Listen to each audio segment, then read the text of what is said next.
Meeting of the minds. Josh Neighbors here from Locked On Big 12. Spencer McLaughlin here from Locked On Pac-12. You all missed the show before the show. Spencer and I spent about 40 minutes talking about conference realignment. It would have made for good radio, Spencer, or podcasting, because we just kind of traded sentences and probably people wanted long. It might have been hard to follow at one point. Yeah, it was not long strains of coherent thought. No. We're brought to you all today here by the FanDuel Sportsbook. Make sure you guys check out the FanDuel Sportsbook. It's the #1 sportsbook in America. Bet on anything. You guys can check out the FanDuel Sportsbook, great interface, all those kinds of things. So this conversation, we're going to talk football. That's where we're going to start. I have to ask you though. Give us a timeline for what you think and when you think the Pac-12 will announce a television deal. Because I think it would be statement last week from the presidents. Yeah, I think it would be hard for the Pac-12 to have its conference basketball tournament, even though basketball is secondary in all these media talks. It would be pretty hard to have that tournament ongoing, and the amount of national eyeballs you'll have, which is obviously greater than what you'll have in the regular season, at least doesn't compare to football, but it's still, it's, the audience, the presence, where the games are broadcast and whatnot. It'd be pretty tough from a conference level to go into that tournament, have it play out, and not have a media deal in place. I think what they're shooting for here, there's a possibility, and this is speculative on my part, I could see the deal having already been done, the details all finalized, but they're waiting until just before that tournament starts to roll it out so that they can use that as kind of the, here's our deal, here's what we have, and here's why we feel good about it, and all that sort of stuff. Because you could dominate the media cycle right now, sure, but if you're talking about maximizing the amount of attention that you're getting and any expansion teams that you could add, you would probably want it to coincide with your conference basketball tournament, especially if one of those teams is San Diego State, which would, I think, today be the #3 team in the Pac-12, because Pac-12 basketball is just abhorrent right now. Like, let's not even get into that conversation, because goodness gracious, it's just a mess. Absolute mess. So I think also on that, the #1 thing with all of this is with the conference commissioners and the schools is get the grant of rights signed, right? It was one of the questions that John Willner and John Canzano asked Brett Yormark the other day when he was on their podcast was, is the grant of rights signed? And he pretty much unequivocally said yes, right? That is the big key for the Pac-12 schools. And look, you seem very confident, and you and I actually, for as much disagreement as we had before the show, you and I are on the same page, like pretty confident that they get a deal done. The big question is just going to be, what is the payout per school? Is it a contract that's going to include the additions of San Diego State and SMU? And is it one that brings them along financially, or do they ever even make them full partners? But I think you and I are of the belief that they get a deal done. I think you're a bit more sure about it than I am. I'm kind of more in the 65-35 they do. I think you're more towards 80-90% they do. Yeah. So your thoughts on that, and also, I mean, would you just want to announce it to get this thing out of the way because the amount of heat on you? I get it. I think there's some value to that, though, when it really downtime when it comes to the college football schedule. So I don't have the utmost faith in one thing, and that's that the Pac-12 could be this savvy in terms of content and attention. But maybe, right, kind of piggybacking off my thought of when they would roll it out, maybe right before the conference basketball tournament. Is it just a kind of like marketing, get attention, all publicity is good publicity sort of thing? Get everybody focused on when are you going to get a Pac-12 media deal, and let that ramp up a little bit and then release it? It's like, that's just a thought. Now, has the Pac-12 historically been that savvy in terms of utilizing social media and buzz spaces and whatever you want to, whatever else is out there? And there's too much for even me to keep up with, and I'm in this sort of space. So the answer to that is probably no. But I think if they add San Diego State and SMU, who I think are the two best partners, there are a lot of quality expansion candidates that the league could add for various reasons, and I've talked about those on my show. For those of you who are Locked On Big 12 listeners or viewers, you can go back and go through. There's basically a running series of evaluating expansion candidates there. But San Diego State and SMU look like the clear two choices there. They will not be, as Utah was not when they joined from the G5 ranks back in 2011, a full-time earning media rights member in terms of the payouts. And on the expectations front, I don't know if they can get to the Big 12's number. I don't think it's impossible, but I think as long as you're, within 5 million or so, that's not putting you at a major competitive disadvantage for the athletic departments in terms of how much money they have compared to their peers. Because the other conference that gets left out of this sort of stuff, and the Pac-12 and Big 12 get tied together because there are people who think that the four corner schools are going to go in something like that, which I do not share that particular opinion. But look at the ACC. No one's talking about the demise of the ACC or are they going to be able to stay together? Or can they be competitive and whatnot? And their media rights deal is right around where the Big 12's is. So it's because it runs through 2036 correct. And you can't break it. Right. That is correct. Which, by the way, at the same time, it is a horrible television contract, but also it's good because if you're talking about security, because nobody can high floor, low ceiling. That's the ACC's really media deal. It really kind of evens out in the middle, right? It's like, so great, we're gonna make money together. Right, and so on that front, that's why I anticipate the Pac-12's media deal being probably in the 6 to 7 year range. I'd be pretty shocked if it goes above that, because I think what they're going to want to do is have SDSU and SMU come in as part-time media rights earners and then see how much value they can provide and bring to the conference. And in 6 to 7 years, you hope they're able to raise their profile, be competitive within the league, perhaps be more attractive to television networks or streaming partners or whoever could be involved, and then renegotiate the deal again, right? Because the Big 12's deal expires in 2030 to 2031. I think they did it with the same exact mindset there. And I think the question for George Kliavkoff is, do you want to renegotiate your next deal before the Big 12 or after the Big 12? And only he and the television partners can really know the answer to that question. I would say before, judging off what just happened, right? I mean, I think the big that depends on how this media rights deal goes. When it comes to this conversation right now, and everybody's basically saying this, but the Big 12 did undercut the Pac-12, right? The Pac-12, they had the inside track, and the Big 12 went early, and they got their deal done. Now, maybe people could say, hey, they took less money what they're worth, but that kind of reset the market. It's frustrated a lot of Pac-12 folks because they think they're not getting commensurate value for what it's worth. But the Big 12 made a pretty smart, savvy move of getting security, making the additions, and now also guaranteeing that their window, they will be up again pretty soon. Right. And once again, the SEC is going to be up. The Big 10 will be up. I'm sure the SEC will probably be up again. And then the ACC, they're going to beat the ACC to the open market again, maybe even a second time around, right? Yeah, I know. Which is going back to what we're talking about with regards to the ACC there.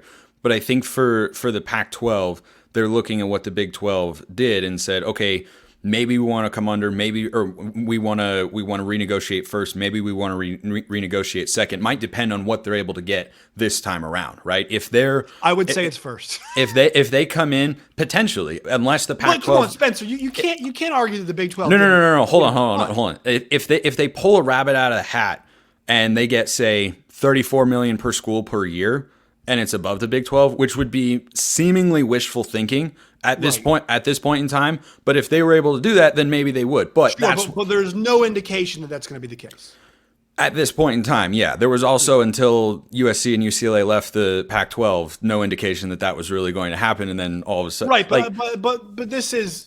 Yeah, no, I know. I would say there's like a 10% or less chance that they could get in the mid to upper 30s. Like I'm not saying it's impossible, but I don't think it's particularly likely, which is why, going back to my original point, I think it'll be kind of in the 6 year range, maybe 5 to 6 year range. Like it could be a pretty short deal so that they can get themselves out there, build the conference as best they can athletically, and then be in a position where they feel like they can get significantly more with San Diego State and SMU as a part of it. And with the Big 12's deal being up in 2030, 31, I figure that, this deal is going to start in 2024, right? So I think 7 years would be the absolute maximum, but I would guess, my year guess would be 6. And if they can get at least 27, 28 million per school, then I think they'll be fine. All right, we're here. A quick word from our sponsors today. We're brought to you all by LinkedIn. If you are hiring, you need to find somebody for your job, go check out LinkedIn today. It's the best place. Also, if you need a job, good place to go. If you're not on LinkedIn, folks, get on there. It's going to help those hiring managers, all those people you want to impress. It'll help them find you and hire you for whatever job you are out there looking for. You guys can post your job today over at LinkedIn/LockedOn. It'll help you post your job for free. Once again, it's LinkedIn.com/LockedOn, LinkedIn.com/LockedOn to post your job for free. Terms and conditions, they do apply, folks. And so one more thing on this, I want to ask you about the job George Kliavkoff is doing. So what is your estimation of the job that he's doing right now as conference commissioner? Now, I will say this, difficult hand, right? Impossible hand. Paying a ton of money in Impossible rent. hand. Paying a ton of money in rent. Pac-12 Network's a disaster.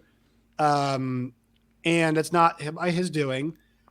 But I will say the one area where he missed, and once again, this is my opinion, that they missed with when their television deal came to market, and they're having a tough time right now. They've not done the deadline they want. It sounds like they're not going to meet the financial goals they want. So it's, you can't check every box you want, I guess, in that situation. But your assessment of the job that Kliavkoff has done as commissioner. I think his biggest misstep to this point was placing trust where it was not reciprocated, and that was in USC and UCLA. Because, look, in hindsight, yeah, you should have gone back in time, and the Pac-12 would have probably loved to have added maybe Houston and, insert other schools, maybe Houston, SMU, San Diego State, whatever, right? Maybe even Big 12 schools. I think if you could go back in time 2 years ago, you'd say, let's go get SMU and Houston. I think that's the biggest one. Because one school that I think is not in the running, according to John Canzano recently, was Rice, which, look, I was not crazy about, but it was certainly an option, right? They're an elite academic school, definitely a fit in that sense in the Pac-12, and they're in the Houston area. But their academics or the athletics are just so crap. Absolutely horrendous. And I mean, just that like they can't do. It's hard to be an engineer and play college basketball. They've been to like 2 bowl games, and I don't know if they've won it in the last decade or so. Like it's been really, really rough on that front. So I think when you look at what George K has done, that's the biggest misstep so far. But he was given the reins of a pretty tough situation because the Pac-12 network did not get the sort of exposure that it needed to in order to sufficiently market these schools to athletes and students across the country, because he couldn't get it on DirecTV because he wanted to have these he just got too entrenched in this specific vision and wasn't willing to check the big boxes first. And that was a ginormous misstep. And that, along with USC saying, no, we don't want to add any schools at this point in time, and then turn around and say, by the way, we're going to go to the Big Ten. That's kind of the biggest misstep there. Can you blame him? Yeah, I guess, but I don't think it's a colossal mistake. I'm holding judgment on him until I see what the media deal actually is, what it looks like, and how it compares to the other conferences, because that's ultimately the most important job for a commissioner right now in college sports. So when you say, how are you assessing, like, I know people want to look and say, oh, he's doing terrible, the Pac-12 this, Pac-12 that. Like, it's all sentiment and speculation right now about the Pac-12 is in a terrible place media rights wise. They could be. You can make that argument for sure, but until we actually see the deal, you don't know. I would say, Spencer, the issue for them is they're in a bad place narrative wise. And look, narrative wise, sure, but narrative is not always reflective of reality. Sure, but perception can sometimes be reality, and I think. I think perception can influence reality. Well, sure. Actually, and I think that's the one problem they're having right now. And look, I would say for the Pac-12 presidents, like here's the one thing we do know. They all would like to remain together. Yeah, we'd all like that, right? They would all. I think for the overall health of the sport, that would be great. I'd like Oklahoma and Texas back. I'm sure you guys would like USC and UCLA back. It's not really the reality now. We have to kind of look out for ourselves. Pac-12 fans would like USC and UCLA back without them having announced they're leaving first. Because I can assure you, now that they've announced they're going to the Big Ten, Pac-12 fans would like to kick them out the door. It's the same thing that happened with Oklahoma and Texas, right? I mean, we saw what has happened there. Right? You saw them, get the deal done because everybody kind of wanted to move on with their lives. And so that's what happens in those situations. But I will say he is – maybe he's not, but the conference is taking a beating right now when it comes to narrative wise, which, it's all now this gets down to the next thing, the actual on-field product. Right. And one thing to think about, moving towards like next season is, which kind of league is in a better spot? Yeah. It's an interesting question. It's a fascinating question. Now, because they're kind of in similar spots, honestly. They're about to expand to 12 teams, adding G5 brands to do so, and they just lost their two biggest media draws for football. And UCLA is not the second biggest brand for football in the conference, but they are one of the most viewed. They're probably like the fifth biggest brand in terms of football and what they've done there. But USC is clearly number one, Oregon's number two, Washington's probably number three, Stanford's probably number four, and then UCLA at five in terms of like your strongest brands there. So I do think, talking about perception and reality, the idea that the Pac-12 is going to be so much worse off in football without those schools. Are they worse off? Yes. But is it as bad as people think? I don't think that answer is true because UCLA has not been consistently relevant. It's taken Chip Kelly. It took him like 4 years just to make them into an 8-9 win team, and they can't crack 10 wins. So that's. I think the issue is this. I think it's the loss of depth, right? You and I were talking before, and you have to admit this. I mean, while they're not these excellent schools, they add depth to a league that has a bottom. And look, we don't know what's going to happen with Colorado, but here's the thing: is as much as we love what's happening with Deion's momentum, he is from the southeast part of the United States. Maybe he stays at Colorado for 20 years. I would bet against that, right? I think it's something we have to acknowledge. Well, yeah, I mean, most coaches don't stay places for 20 years. Well, sure, but I think maybe less than 5 is kind of what we're actually talking about here. Colorado and obviously number one, Stanford, Cal, those have all been down. Actually, and the good thing, the interesting part is the schools that have been left out of the realignment conversation, namely Washington State and Oregon State, have been very solid depth to a league. Very solid depth. But the problem is, if you weed out a USC who's towards the top and a UCLA who is middle but towards the top, you have now lost. Yes. They're like, if you look at them the last 15 years, they're like squarely towards the middle. With Chip, it's fine. It's still competitive depth. I would say this: while the heavy hitters, Washington and Oregon, on a year-to-year basis, you probably like their chances over the TCUs and the Baylors of the world. The one thing that drew Fox back to the Big 12 was there is so much competitive depth in this league. We're putting really good games on TV all the time, whether it be TCU, Kansas State, TCU, Baylor, Oklahoma State. You kind of switch the Rubik's Cube and turn it around. You're getting all kinds of these good matchups.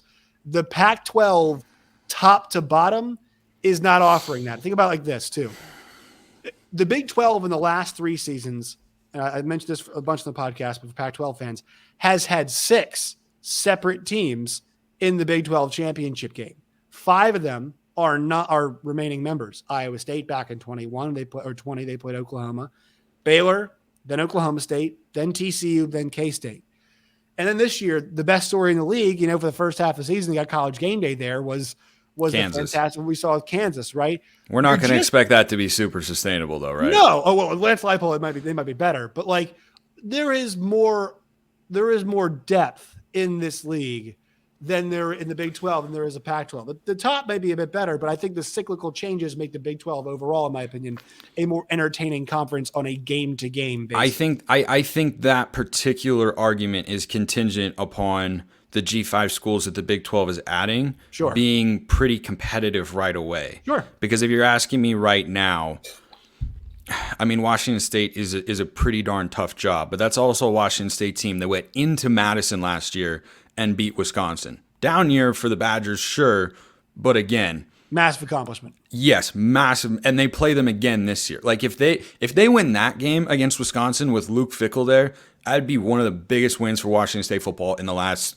15, 20 years. I mean, it would be up there with beating Oregon on College Game Day. This year 100%. It's the first time they beat a ranked. I'm pretty sure Wisconsin was ranked in that game.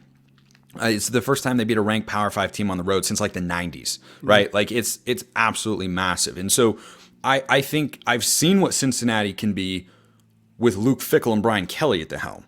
I don't know I don't even remember who their new coach is, honestly, but it's Scott Satterfield. Where'd he come from? Louisville.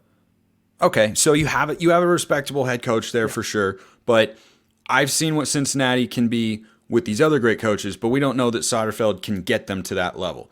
I've seen Gus Malzahn win games at Auburn, never at a conference championship level consistently from time to time. I think that's a quality coach to be bringing into your league. Let's give Gus some credit here. Oh, well, hold on. No, I'm a Gus Malzahn defender. I don't think he ever should have been fired from Auburn. I think it was ridiculous they fired him from Auburn. And Zach Blackerby is probably shaking in his boots hearing us say that right now. I want to ask you this, though. Out of those 4 new schools they're adding, I would ask you, like, wouldn't you like their chances against all 3 Pac-12? Like, because here's the thing. Colorado, I don't really, like, we've got no clue what that's going to look like. No clue. I expect it's going to be somewhat decent. But I would like the chances of last year. Let's go last year because that's all we have. Last year's UCF, last year's Cincinnati, and it was down year, last year's BYU, and last year's Houston over all 3 of the bottom dwellers in the Pac-12. I think they'd be favored in all those games. I think that's correct. And I think those schools were just way. And by the way, you left Arizona State out of that conversation. And they're doing a lot of interesting things with Kenny Dillingham here, adding Jaden Rashada. They've added a lot of players in the port. And that's why I think subconsciously I didn't even add him, because I expect, once again, you know this, I know this, Arizona State should be good at athletics. Oh, sleeping giant. Reason. Okay, a buddy of mine who went to Arizona State has lamented for years to me time and time again, and I completely agree with him. There is zero excuse, zero reason that Arizona State and Arizona, frankly, and Arizona basketball has got it figured out, but football has just been a different story. I do like what Jed Fish is doing there for sure. There's zero excuse for those schools to not be top-tier football programs, right? Like, it just came down over the years to money a little bit, but investment and coaching hires, right? Like, if you're just looking, take out everything you know about these particular schools.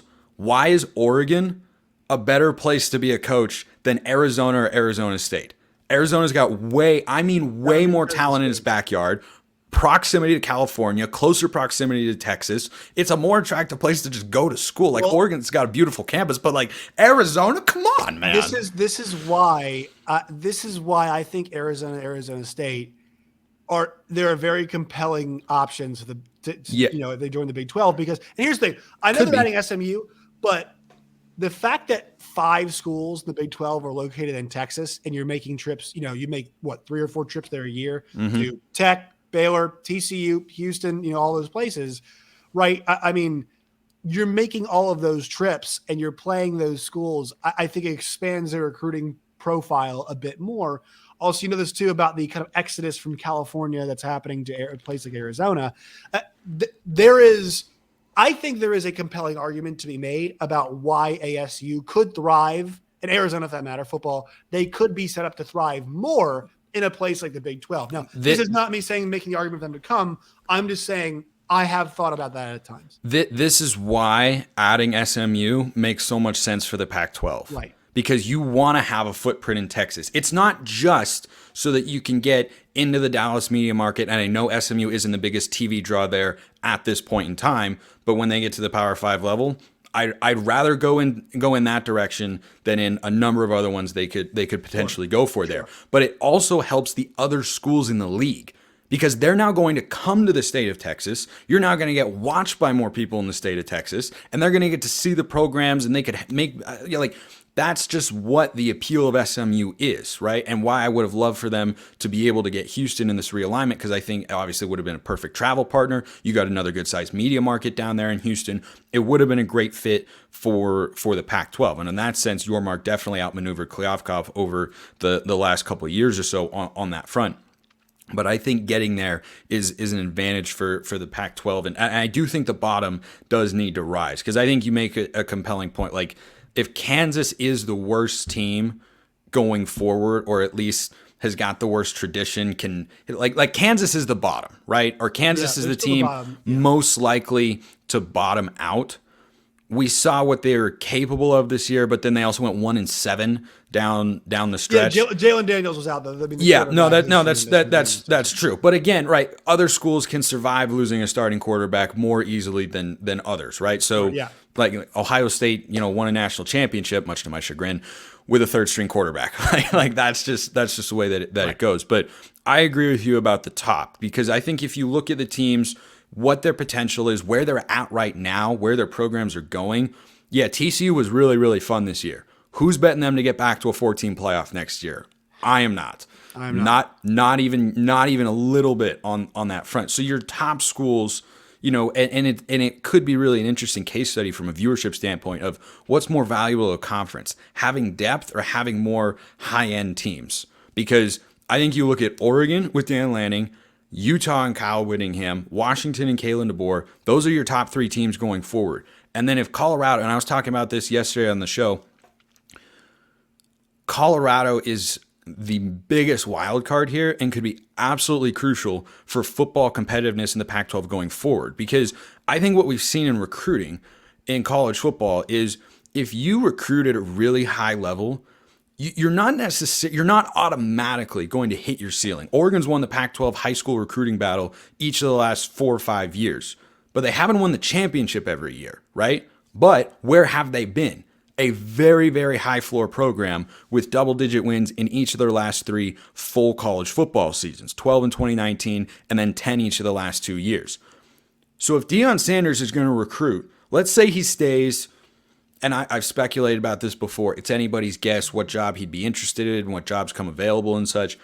Let's say he stays at Colorado for 5 years. If he stacks 3 top 10 to 20 recruiting classes together, that's going to raise the floor dramatically. It's not a guarantee that they'll win a conference championship, but just by virtue, as long as they are able to get more than just a couple positions, which I think they can, if they just recruit at that level for several years, it's hard to not see them in 2 years being an 8 to 9 win team, just because they will have more talented players than a lot of other teams in the conference. And it's Colorado, which is a solid academic school, but it's not restrictive the way the Bay Area schools are.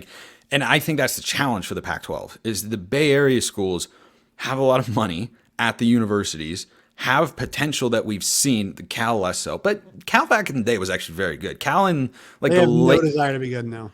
Yeah, it kind of feels that way, right? Like there was a game, I think it was the Cal-Washington game. They brought on Justin Forsett and Marshawn Lynch, great Cal running backs from the past. And Marshawn Lynch was, first of all, he swore like 3 times on national television because he's Marshawn Lynch. But he looked around the stadium and was like, "What's going on? What are we doing? This is not how it used to be." So I think Cal and Stanford are in tough spots going forward, but I don't see a team in the Big 12 that has, I think, the ceiling that, consistently that an Oregon, Washington, or Utah does. Right. Well, those are blue chip ratio schools too. So I'm with you on that. Utah is kind of the new kid on the block on that front. Well, they're not there. They're not there. But Washington and Oregon are the blue chip ratio schools. That's why. Right. Yeah. No, they're the flagship bearers from a football standpoint in the conference going forward. Whether you're looking at TV viewership, brand power, competitiveness, quality of teams, the coaches that they've got, I think that's absolutely true. Yeah. All right. That will do it for today's show. Spencer, where can people find you and your work and all of its variety? Locked On Pac-12, Monday through Friday, YouTube, and wherever you listen to your podcasts. Also on Locked On Ducks if you want to hear more about Oregon as well. But yeah, this was fun. We could have gone for a solid hour and a half. Yeah, we might have to just do this again. Yeah, we'll do it again. We'll definitely do it again soon. Just as long as we don't have to talk about Pac-12 basketball. There has never been a greater manifestation of the iconic Moneyball line. There's Arizona. And there's UCLA. And then there's 50 feet of crap. And then there's everyone else. You guys can find me on Twitter at @JoshNeighbors_. You guys can find the show at LOBig12. You guys can get us wherever you get your podcast and on YouTube as well. All right, Spencer, we'll talk to you soon. Yes, indeed.